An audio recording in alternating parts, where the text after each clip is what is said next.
বাংলাদেশের বর্ডারের সাথে পাকিস্তানের বর্ডারের কোনো সুযোগ নাই। লাভ দিয়ে সেখানে চলে যাওয়া যাবে না। তোমরা আমাদেরকে যারা পাকিস্তানি বলে গালি দিয়েছ, আজকে তোমাদেরকে বলতে চাই, আমরা পাকিস্তানি রাজাকার নয়, তোমরা সবাই ইন্ডিয়ান রাজাকার। সবগুলি ভারতীয় রাজাকার। ভারতীয় রাজাকার রাষ্ট্রে ভারতের মুখী ঘুরে দেয় পয়সা বাংলাদেশের স্বাধীনতাকে নস্বাত করতে চাইছে। পরিষ্কার ভাষায় বলতে চাই, আমাদের দেশের হিন্দুরা আরামে আসবে, আরামে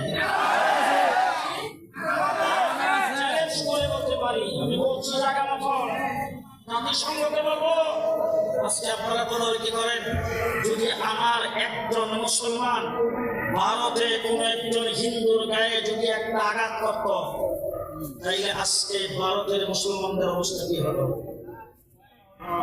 আমার বাংলাদেশে